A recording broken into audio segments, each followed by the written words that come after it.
Hello everyone and welcome to this real estate price analysis.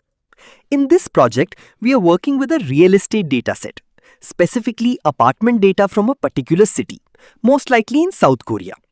The dataset is called the Daegu Real Estate Data and it is sourced from the UCI Machine Learning Repository and is also available on Kaggle. Let's begin by loading the dataset into Power BI. Now, one important thing about this dataset is that it is extremely clean and well structured, so we don't really need to transform it. Compared to tools like Python, R or Excel, dealing with missing values here is much easier.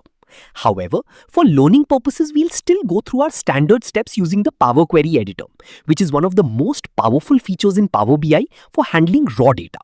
So as always, we follow 3 steps. Check for missing values, verify data types, and understand the data.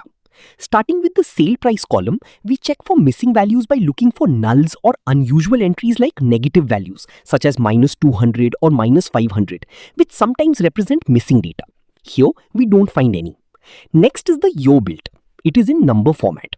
Although we could convert it to a date, that would introduce unnecessary decimals or time values like 0.00. So we keep it as a number. Again, no missing or negative values. We also have the year sold, which can be very useful. For example, we can use it as a slicer to filter data for a specific year, like 2007, and view all related statistics. The month column is also numeric and clean.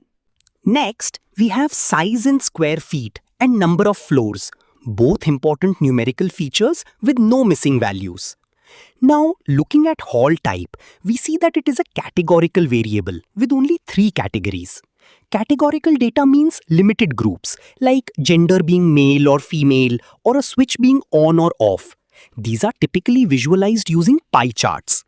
Similarly, heating type and apartment management type are also categorical. Management could be self-managed or handled by an external organization.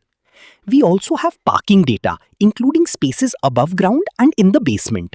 Even if the column names are not ideal, we can always rename them later during visualization.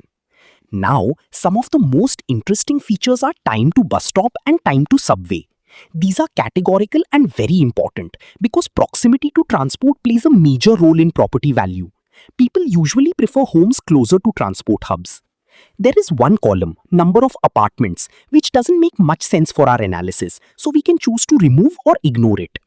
We also have additional features like number of managers, number of elevators, nearest subway station, and nearby facilities such as public offices, hospitals, schools, and parks.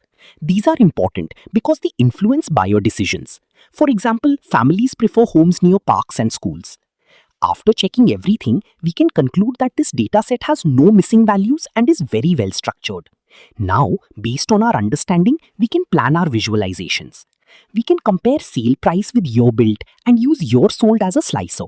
We can also analyze size versus price and study how distance to bus stops and subway stations affects pricing. For categorical data, we can use pie or donut charts. Additionally, we can categorize sale prices into segments like expensive, affordable, and cheap. Finally, we click on Close and Apply to load the data and proceed to the visualization stage. Thank you, and let's move on to building the dashboard.